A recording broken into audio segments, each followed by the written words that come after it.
नमस्कार मंडळी, विभूती दर्शन या यूट्यूब चॅनलमध्ये तुमचे सर्वांचे स्वागत आहे। वसुबारस, धनत्रयोदशी, छोटी दिवाळी आणि त्यानंतर नरक चतुर्दशी या दिवशी असते लक्ष्मीपूजन आणि लक्ष्मीपूजनाची संपूर्ण माहिती देणारा व्हिडिओ मी आपल्या चॅनलवरती टाकलेला आहे। आजच्या व्हिडिओमध्ये लक्ष्मीपूजनाची मांडणी कशी करावी, लक्ष्मीपूजनाची अगदी सोपी पद्धत आणि पारंपरिक पद्धत काय आहे, तसेच लक्ष्मीपूजन मंत्र आणि धनप्राप्तीसाठी काही उपाय, त्यासोबतच दिवाळीला दिवे का लावले जातात आणि दिवे कसे लावावे, दिवे लावण्याची योग्य पद्धत तुम्हाला माहीत आहे का? तर आजच्या व्हिडिओमध्ये याचबद्दल तुम्हाला संपूर्ण माहिती देणार आहे, त्यामुळे व्हिडिओ शेवटपर्यंत बघा। आणि जर तुम्ही विभूती दर्शन या यूट्यूब चॅनलवर नवीन असाल तर चॅनलला सुद्धा सबस्क्राईब करा आणि बेल आयकॉनला प्रेस करा। व्हिडिओ आवडल्यास व्हिडिओला लाईक करून जास्तीत जास्त शेअर करा। चला तर व्हिडिओला सुरुवात करू। सर्वात आधी जाणून घेऊया की दिवाळीला दिवे कशासाठी लावले जातात। एका मान्यतेनुसार भगवान राम अयोध्येला परत आल्यानंतर ते कार्तिक महिन्यातील कृष्ण पक्षातील अमावस्या तिथीला परत आले होते आणि त्यामुळे अयोध्येतील सर्व जनतेने दीप प्रज्वलित करून त्यांचे स्वागत केले होते आणि म्हणून तेव्हापासून दिवाळीला दिवे लावण्याची प्रथा आहे। तर दुसऱ्या मान्यतेनुसार भगवान विष्णूचा त्यांच्या गृहस्थ रूपाचा उत्सव म्हणून या दिवशी दिवे लावले जातात आणि भगवान विष्णू, माता लक्ष्मी, कुबेर आणि श्री गणेशाचे या दिवशी पूजन केले जाते। तर तिसऱ्या मान्यतेनुसार धनत्रयोदशीच्या दिवशी दीपदान केले जाते आणि धनत्रयोदशीच्या दिवसापासूनच 3 दिवस ते 5 दिवस दिवे लावले जाते। धनत्रयोदशीच्या दिवशी दिवे का लावले जाते आणि यमदीपदान का केलं जाते, तर याचा स्पेशल व्हिडिओ मी आपल्या चॅनलवरती टाकलेला आहे। जर तो तुम्ही बघितला नसेल तर नक्की बघा।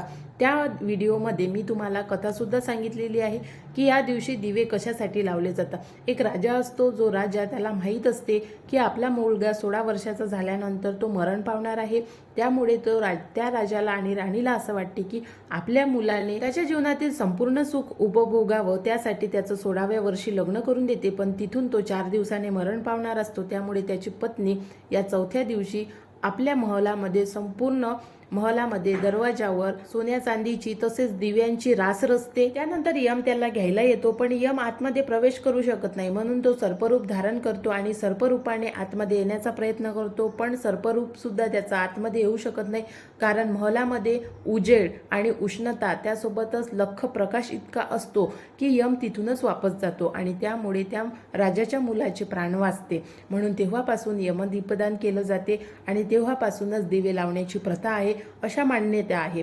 मान्यता वेगवेगळ्या आहे, आपापल्या इच्छेनुसार तुम्ही कोणत्या मान्यतेवर विश्वास ठेवता त्यावर आहे। मग हे दिवे कसे लावायचे आहे, तर वसुबारसच्या दिवशी जिथे आपलं गोधन आहे, पशुधन आहे, त्या ठिकाणी दिवे लावले जाते आणि आपल्या घराच्या मुख्य दरवाजावर दिवे लावले जाते।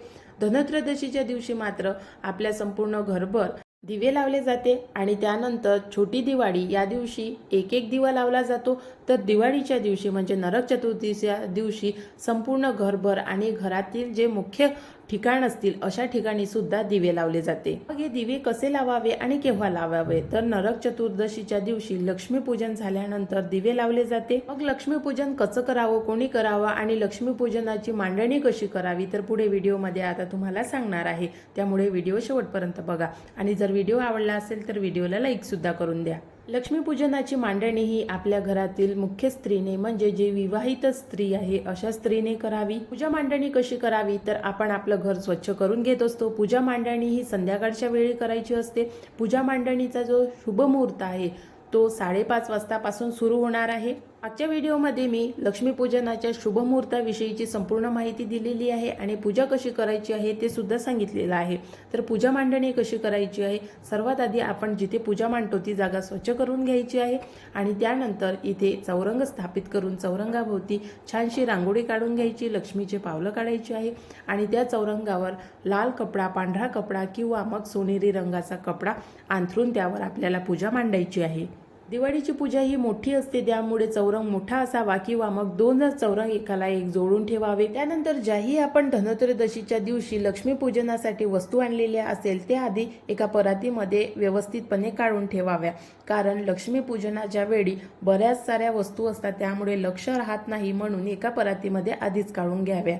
तुम्ही जर लक्ष्मीपूजनासाठी मूर्ती आणली असेल किंवा मग फोटो आणला असेल, मूर्ती कशाची आहे, जर मातीची असेल तर तिला पाण्याने किंवा गंगाजल थोडं शिंपडून तिला शुद्ध करून घ्यावं आणि जर तांब्या पितळीची किंवा चांदीची मूर्ती असेल तर तिचा पंचामृताने अभिषेक करून घ्यावा आणि जर फोटो असेल तर मग स्वच्छ कापडाने पुसून तो पूजनामध्ये ठेवावा। त्यानंतर चौरंगावर एक कापड अंथरून घ्यावा, जो तुम्हाला व्हिडिओमध्ये रंग सांगितलेले आहे त्यापैकी कोणत्याही रंगाचा घेऊ शकता आणि त्यावर अष्टकमल जर काढता येत नसेल तर मग स्वस्तिक काढावं अगदी मध्यभागी। त्यानंतर कलश स्थापित करावा आणि जर तुम्हाला मध्यभागी कलश स्थापित करायचा नसेल तर मग चौरंगाच्या उजव्या बाजूला अष्टकमल किंवा स्वस्तिक काढून त्यावर कलश स्थापित करावा। कलशाची विधिवतपणे पूजा करून घ्यायची आहे, त्यावर सुद्धा स्वस्तिक काढायचा आहे। कलशामध्ये स्वच्छ पाणी टाकायचं आहे, त्यामध्ये थोडं गंगाजल आणि गुलाबजल टाकून त्यामध्ये एक नाणं टाकायचं आहे आणि त्यानंतर त्यावर विड्याची किंवा मग आंब्याची पाने ठेवून त्यावर एक पाण्याचं किंवा मग सुकं नारळ ठेवलं तरी चालेल, तुम्हाला जे वाटेल ते नारळ ठेवायचं आहे। आणि कलशाच्या डाव्या बाजूला किंवा मग कलशाच्या मागे जर तुम्ही कलश समोर ठेवला असेल, मध्यभागी ठेवला असेल तर मग कलशाच्या बरोबर मधोमध देवीचा फोटो किंवा मूर्ती असावी चौरंगाच्या मधोमध। चौरंगाच्या मधोमध म्हणजे चौरंगाचे जो कोपरा असेल त्याच्या कोपऱ्याला आणि मधोमध अशा प्रकारे देवीचा फोटो किंवा मूर्ती ठेवायची आहे। त्यानंतर पूजनासाठी जेही साहित्य तुम्ही आणलं असेल ते साहित्य व्यवस्थितपणे पूजनामध्ये त्याची मांडणी करावी। आपल्या घरातील सोनं नाणं जेही असेल तुमच्याकडे ते ठेवावं आणि धनत्रयोदशीच्या जर मुहूर्तावर तुम्ही विकत घेतलं असेल तर ते सुद्धा पूजनामध्ये ठेवावं। आपल्या घरातील वही पुस्तिका ज्या नवीन आणल्या असेल किंवा जुन्या जरी असेल तरी त्या पूजनामध्ये ठेवाव्या। ज्या वही पुस्तिकेमधून आपला व्यवहार चालतो अशा वही पुस्तिका आणि व्यापाऱ्यांच्या जर वही पुस्तिका असेल तर त्या सुद्धा व्यापाऱ्यांनी लक्ष्मीपूजनामध्ये आणून ठेवाव्या। सोबतच आणखी तुमचं जर कोणतं साहित्य असेल, कादंबऱ्या असेल, तुम्ही लिखाण करत असाल तर हे सुद्धा तुम्हाला यापासून फायदा मिळतो, तुम्हाला यापासून लक्ष्मी प्राप्त होते, त्यामुळे या वस्तू सुद्धा पूजनामध्ये अवश्य ठेवाव्या। त्यानंतर फटाके, आपण जेही साहित्य आणलं असेल, उट्टण जसे साबण, आंघोळीची जे साबण असते ते सुद्धा लक्ष्मीपूजनामध्ये ठेवल्या जाते। पावडरचा डबा, तेलाचा डबा आणि लक्ष्मीसाठी जी आपण ओटी आणली असेल ते सुद्धा पूजनामध्ये ठेवावी। आणि आपण जी साडी आणली असेल दिवाळीच्या मुहूर्तावर, प्रत्येक स्त्री साडी घेते तर ती साडी सुद्धा लक्ष्मीपूजनामध्ये अवश्य ठेवावी। त्यानंतर फटाके वगैरे जे साहित्य आहे ते लक्ष्मीपूजनामध्ये ठेवा आणि मिठाई आणली असेल तर ते सुद्धा लक्ष्मीपूजनामध्ये ठेवा। त्यासोबतच लक्ष्मीपूजनासाठी फळं पाहिजे असते, म्हणून तुम्ही 5 प्रकारचे कोणतेही फळं लक्ष्मीपूजनामध्ये ठेवू शकता। त्यानंतर विळा तयार करावा। विळ्यामध्ये 5 विळे किंवा मग 1 विळा ठेवला तरी चालेल। विळ्यामध्ये काय काय ठेवावं तर सुपारी, लवंग, खारीक, खोबरं, बदाम आणि 1 रुपयाचं नाणं इतकं सामान आपण विळ्यावर ठेवावं। त्यानंतर ही झाली संपूर्ण आपली पूजनाची मांडणी आणि त्यानंतर सर्वात शेवटचं म्हणजे काय तर जे मातीचे बुटले आणलेले आहे, जे लक्ष्मीपूजनासाठी अवश्य असते, ते मातीचे बुटले 5 ठेवावे आणि त्यामध्ये मातीच्या बुटल्यांमध्ये लाह्या आणि बत्ताशे टाकून त्यावर दिवा प्रज्वलित करावा। अशा प्रकारे पूजा मांडून घ्यायची आहे आणि त्यानंतर जेही उरलेलं साहित्य राहिलं असेल जसं नैवेद्य आणि फराळाचं साहित्य तर ते सुद्धा पूजनामध्ये ठेवावं। आणि संपूर्ण पूजाविधी झाल्यानंतर सर्व देवी देवतांना हळद कुंकू वाहून, अक्षता वाहून, फुलं आणि हार अर्पण करून धूप, दीप, कापूर दाखवावा आणि देवीची आरती करून आपली दिवाळीची पूजा संपन्न करावी। तर अशा प्रकारे शास्त्रोक्त पद्धतीने आणि अगदी पारंपरिक पद्धतीने देवीच्या पूजनाची मांडणी, लक्ष्मीपूजनाची मांडणी मी तुम्हाला आजच्या व्हिडिओमध्ये सांगितलेली आहे। ही लक्ष्मीपूजनाची मांडणी तुम्ही कशी करता तर मला कमेंट्स करून नक्की सांगा आणि तुम्ही हा व्हिडिओ कोणत्या भागामधून पाहिलेला आहे तर ते सुद्धा सांगा। आणि अशा प्रकारे पूजा झाल्यानंतर, देवीची आरती झाल्यानंतर जो आपण नारळ ठेवला असेल किंवा पूजनामध्ये जो प्रसाद ठेवला असेल तो प्रसाद आपल्या घरातील सदस्यांमध्ये वाटून द्यावा आणि पूजन झाल्यानंतर एक मंत्र बोलायचा आहे। हा मंत्र आपण कमळकट्ट्याच्या माळेवर सुद्धा जाप करू शकता। जो मंत्र तुम्हाला व्हिडिओमध्ये दिसत आहे अगदी सोपा आणि अतिशय पॉवरफुल मंत्र आहे, तर हा मंत्र तुम्ही दिवाळीच्या दिवशी अवश्य जाप करावा। दिवाळीच्या दिवशी अष्टलक्ष्मी प्राप्तीसाठी किंवा धनप्राप्तीसाठी, लक्ष्मी प्राप्तीसाठी बरेचसे उपाय केले जातात, तर तुम्ही सुद्धा या दिवाळीवर अवश्य उपाय करा। उपाय पुढे मी तुम्हाला व्हिडिओमध्ये सांगणारच आहे, पण जर तुम्हाला दिवाळीच्या दिवशी काही संकेत दिसत असेल तर त्या संकेताचा अर्थ काय होतो आणि ते संकेत दिसल्यानंतर तुम्ही कोणाला सांगू नका। घरातील व्यक्तींना मात्र सांगू शकता, पण बाहेरील व्यक्तीला सांगू नका।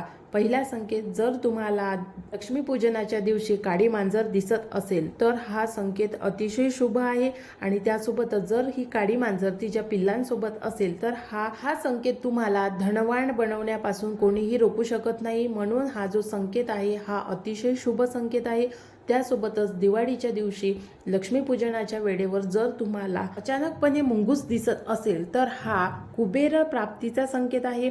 कारण कुबेरजीचं जे वाहन आहे किंवा कुबेरजीचं जे संकेत आहे ते मुंगूस आहे, म्हणून मुंगूस दिसणे अतिशय शुभ आहे. त्यामुळे तुम्हाला जर लक्ष्मीपूजनाच्या वेळेवर हे जर संकेत दिसत असतील किंवा मग रात्रीच्या 12 वाजता जरी हे संकेत तुम्हाला या दिवशी दिसत असेल तर तुम्ही धनवान निश्चितच बनणार आहात. हे जे तुम्हाला दिसलेले संकेत आहे हे संकेत सांगते. आणि लक्ष्मीपूजनाच्या वेळी आपल्या घरातील जे पैसा असेल, जे धनधान्य असेल तर ते सुद्धा पूजनामध्ये ठेवावं. मगाशी मी सांगता विसरली, तर आपल्या घरातील पैसे, नाणे किंवा मग नोटा या सुद्धा पूजनामध्ये ठेवल्या जातात, तर त्या सुद्धा अवश्य ठेवाव्या. आता दिवाळीच्या दिवशी अष्टलक्ष्मी प्राप्तीसाठी काही उपाय करायचे आहे. जे उपाय मी तुम्हाला याच्या आधी जर तुम्ही माझे व्हिडिओ बघितले असेल तर त्या व्हिडिओमध्ये मी सांगितलेले आहे.